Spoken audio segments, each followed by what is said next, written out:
मंगलवार को प्रदेश के मुख्यमंत्री अशोक गहलोत ने जयपुर से वीडियो कॉन्फ्रेंस के जरिए राजस्थान के समस्त विधायकों और सांसदों से संवाद किया। मुख्यमंत्री गहलोत ने लॉकडाउन के दौरान आ रही परेशानियों को जाना और लॉकडाउन 3.0 में समाप्त होने के बाद क्या क्या राहतें दी जाएं, इस पर चर्चा की। अजमेर से सांसद भागीरथ चौधरी ने औद्योगिक क्षेत्र में रियायतें देने के साथ ही मजदूरों के प्रवास और राजस्थानी प्रवासियों को वापस अपने गृह जिले में लाने के लिए मुख्यमंत्री से अपील की। वहीं विधायक अनीता बदेल ने झुंझुनू की मंडवा से विधायक रीटा चौधरी के द्वारा देश के प्रधानमंत्री और गृह मंत्री के ऊपर अपशब्दों के प्रयोग पर आपत्ति दर्ज करते हुए निंदा की।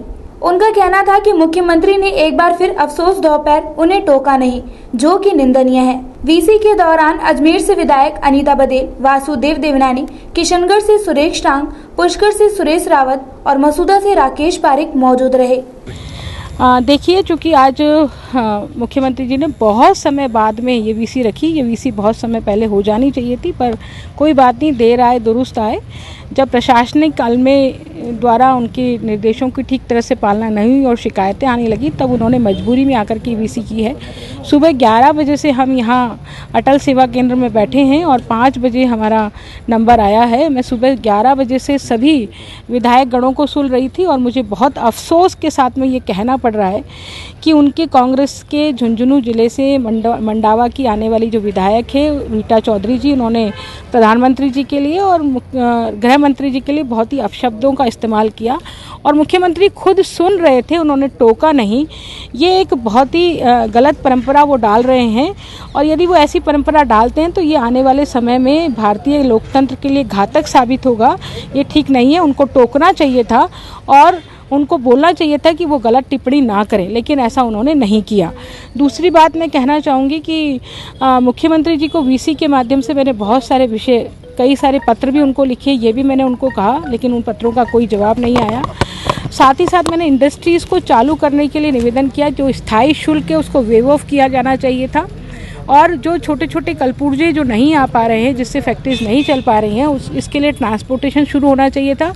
मज़दूरों को मजदूरी दी जानी चाहिए थी ईएसआई के फंड के माध्यम से, ताकि मज़दूरों को मजदूरी मिल सके, क्योंकि फैक्ट्री संचालन बंद है तो फैक्ट्री जो इंडस्ट्री का मालिक है वो कैसे उसका पेमेंट कर सकता है। और साथ ही साथ मैंने बिजली पानी के बिल माफ़ करने के लिए कहा है, 2% जो मंडी शुल्क लगा है उसको माफ़ करने के लिए कहा है। मज़दूरों को आने और जाने के लिए जो भी प्रक्रिया है उसका बहुत सरलीकरण किया जाना चाहिए था। बगैर सरलीकरण के काम नहीं चल सकता, क्योंकि लोग अपने घर आना चाहते हैं। तो इस तरह से बहुत सारे मुद्दे मैंने उनके सामने उठाए हैं। अब वो कहाँ तक इन सुझावों को इम्प्लीमेंट करते हैं ये तो वो ही जाने।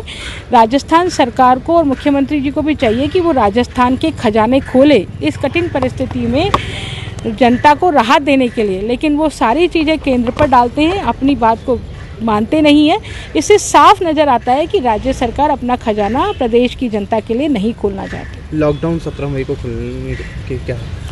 देखिए, आज प्रधानमंत्री जी का उद्बोधन 8 बजे होने वाला है। आने वाले समय में किन परिस्थितियों के साथ लॉकडाउन में रियायतें दी जाएगी, लॉकडाउन कितना और आगे बढ़ेगा, ये उसके बाद ही तय हो सकता है। बहुत अच्छा रहा ये समस्याएं सुनाने से और इलाके की समस्याओं को हल कराने का अच्छा मंच था। आज मेरे इलाके में सबसे ज़्यादा पायलट साहब ने जब से नरेगा को मजबूत किया है, सबसे ज़्यादा नरेगा 29,000 आदमी मेरे मसूदा विधानसभा में आज की तारीख में नरेगा में कार्यरत है। और मेरी इच्छा है कि ये 60,000 तक का आंकड़ा इसका हम नरेगा का पूछा है, जिससे और अजमेर ज़िले का सबसे गरीब इलाका है मेरा गांव, गरीब किसान लोग रहते हैं। वहाँ बिसलपुर के पानी की प्रॉब्लम थी, वो हमने सीएम साहब से बोला। वहाँ पे खाद्य सुरक्षा और तमाम बातों के लिए बोला। और इसके साथ साथ एक चीज़ हमने ये भी बोली कि अजमेर ज़िले का संवेदनशील प्रशासन, डीएम से चपरासी तक, कप्तान से सिपाही तक, इतने मुस्तैदी से कि यहाँ ज़िले के अंदर जिस ढंग से कोरोना की महामारी होनी चाहिए वो नहीं हुई और जिला बचा हुआ है पूरा। चाहे स्वास्थ्य विभाग के कर्मचारी हो, सारे लोग अच्छा काम कर रहे हैं। और हमने सुझाव दिए कि ये प्रवासी जो हमारे भाई हैं वो जिले के करीब 3-4 हज़ार आदमी बाहर हैं, मेरे इलाके के लोग भी बाहर हैं, पशुपालक हैं, किसान हैं, उन सब लोगों को लाने की व्यवस्था की जाए। उन्होंने आश्वासन दिया कि ये समस्याएं जल्दी हल की जाएगी। किन मुद्दों पे बातचीत की गई? देखिए, आज मुख्यमंत्री जी के साथ अजमेर संभाग और जयपुर संभाग के सांसद और विधायकों से उन्होंने वीडियो कॉन्फ्रेंस की थी। उसमें जो कमी खामी है उसके बारे में हमने विस्तृत रूप से बताया है और मुझे विश्वास है कि आज के दिन ये जो संवाद हुआ है इसके अच्छे परिणाम निकलेंगे। क्या क्या कठिनाई आ रही है आम जनता को, उसके बारे में क्या हमें करना चाहिए, उसके बारे में हमने विस्तृत रूप से मुख्यमंत्री जी को बताया है और उन्होंने इस चीज़ को नोटेट भी किया है। हमने कहा जब आज जो मिडिल क्लास है, जो किसी योजना में नहीं आ रहे हैं, उनको भी रियायती दर पे उनको खाद्यान्न सामग्री मिलनी चाहिए। आखिर जैसे आज विद्यालय है, स्कूलें बंद है, जो पोषाहार के रूप में जो खाद्यान्न वो पड़ा है, वो सड़ रहा है, तो क्यों नहीं उनको आम जनता के अंदर उनको वितरित की जाए।